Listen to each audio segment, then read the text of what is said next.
കഴിഞ്ഞ ദിവസം നിങ്ങളൊരു വാർത്ത കണ്ട് കാണും, പാലക്കാട് ഫിഷാരിയ റോഡിൽ സ്ത്രീകൾ തടഞ്ഞു എന്നൊക്കെ പറഞ്ഞത്.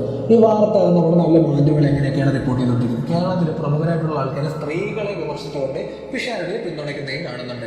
യഥാർത്ഥത്തിൽ ന്യായം സ്ത്രീകളുടെ പക്ഷത്താണോ അതോ ഫിഷാരിയുടെ ഭാഗത്താണോ? ഞാൻ കൃത്യമായ രീതിയിൽ കുറച്ച് കാര്യങ്ങൾ വന്നുതരാം. എന്താണ് ഫിഷാരടി പറഞ്ഞത്, എന്തുകൊണ്ടാണ് സ്ത്രീകൾ പിഷാരടിക്ക് നേരെ പ്രതിഷേധവുമായി വന്നത്? പിഷാരടി ഒരു സ്റ്റേറ്റ്മെന്റ് പറഞ്ഞിട്ടുണ്ട്. പഴയ പിഷാരടി ആണെങ്കിൽ സ്റ്റേജിൽ പരിപാടിയായി അവതരിപ്പിക്കുന്ന ധർമ്മജീവമായ കോമഡിയൊക്കെ അവതരിപ്പിക്കുന്ന പിഷാരടി ആണെങ്കിൽ നമുക്കതൊന്നും നമ്മളെ ബാധിക്കുന്നൊരു പ്രശ്നമല്ല. പക്ഷെ ഇപ്പൊ ആരാണ് പിഷാരടി?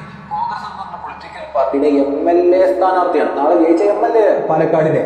അങ്ങനെ ഒരു വ്യക്തി പറയാണ് പീഡിപ്പിച്ച ആളുടെ വ്യക്തിപരമായ കാര്യം, അതിൽ നമ്മൾ എന്തിനാണ് പ്രതികരിക്കുന്നത്? സ്ത്രീവിരുദ്ധതയല്ലേ?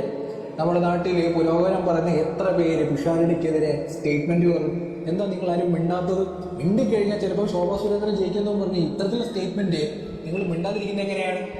ഇത് കേട്ട ആത്മാഭിമാനമുള്ള സ്ത്രീകൾ റോഡിൽ പിഷാരടി തടഞ്ഞു. ഇതാണ് കാര്യം. ഇതിനെയാണ് നമ്മുടെ നാട്ടിലെ മാധ്യമങ്ങൾ വളച്ചൊടിച്ച് വേറെ എന്തൊക്കെ ആക്കി കൊടുത്തിരിക്കുകയാണ്. ഇനി നിങ്ങൾ ആലോചിക്കുക, ഒരു മുൻ MLA ഉണ്ട് പാലക്കാട്ടെ, രാഹുൽ മാങ്കൂട്ടത്തിൽ. ഈ രാഹുൽ മാങ്കൂട്ടത്തിന് അവിടുത്തെ ജനങ്ങൾ തന്നെ സ്വന്തം കാറിന്റെ പിന്നിൽ കോഴിയുടെ ചിഹ്നം ഒട്ടിച്ച് കൂവിയാണ് പാലക്കാട്ടിൽ നിന്ന് ഓടിച്ചത്. അത്രത്തോളം അപമാനിച്ചു പാലക്കാട്ടെ വോട്ടർമാരെ ആ ഒരൊറ്റ വ്യക്തി. അങ്ങനത്തെ ഉള്ള വോയിസ് ക്ലിപ്പൊക്കെയാണ് വന്നത്. പുള്ളിക്കാരൻ റിമാൻഡിൽ പോകുന്നു, ജാമ്യത്തിൽ പോകുന്നു, ഒളിവിൽ പോകുന്നു, ഇതൊക്കെ നമ്മൾ കണ്ടതാണ്. ഏതൊരു MLA കാര്യമാണ് പറഞ്ഞുകൊണ്ടിരിക്കുന്നത്.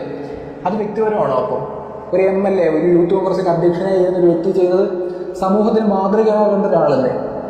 അങ്ങനെ ഒരാൾ ഇങ്ങനെ ചെയ്യുമ്പോൾ അത് വ്യക്തിപരമെന്ന് പറയുമോ രമേശ് പിഷാരടി? വേണ്ട. 2-3 ദിവസം മുമ്പ് അടുത്തൊരു വാർത്ത ഉണ്ട്, പാലക്കാട്ട് നഗരസഭയിലെ കോൺഗ്രസിന്റെ കൗൺസിൽ ഒളിവില പീഡനമാണ്. അത് വ്യക്തിപരം എന്ന് പറഞ്ഞ് നിങ്ങൾ ന്യായീകരിക്കുമോ? അപ്പം ഇപ്പം നാളെ ഒരു സ്ത്രീ പിഷാരടി MLA ആയതിനെ കരുതുക, പാലക്കാട് MLA ഓഫീസിൽ വന്നിട്ട് തനിക്ക് നേരെയുള്ള അതിക്രമത്തെ പറ്റി പിഷാരടി പറയുമ്പോൾ ഇതൊക്കെ നിങ്ങളുടെ വ്യക്തിപരമായ കാര്യമല്ലേ, ഇതൊക്കെ തമാശ കലർത്തി പറഞ്ഞു കഴിഞ്ഞാൽ അത് കേൾക്കുന്ന സ്ത്രീയുടെ അവസ്ഥ കൂടി നിങ്ങൾ ആലോചിച്ച് നോക്കിയിട്ടുണ്ടോ? ഇതൊക്കെ മറച്ചു വെച്ചുകൊണ്ടാണ് നമ്മുടെ നാട്ടിലെ മാധ്യമങ്ങള് പിഷാരടി റോഡിൽ തടഞ്ഞു, ജനാധിപത്യ വിരുദ്ധം, ജനാധിപത്യം തകർന്ന് എന്നൊക്കെ പറഞ്ഞൊരു വാർത്ത കൊടുത്തോണ്ടിരിക്കണം. എങ്കിലും സ്ത്രീകൾ പ്രതികരിച്ചെങ്കിൽ അവരെ നമ്മൾ പിന്തുണയ്ക്കുകയല്ലേ ചെയ്യേണ്ടത്. പിന്തുണയ്ക്കുന്നവർ മാത്രം മാക്സിമം ഈ വീഡിയോ ഒന്ന് ഷെയർ ചെയ്ത് കൊടുക്കുക. കാര്യങ്ങളെ കുറിച്ച് ആൾക്കാർ അറിയാം.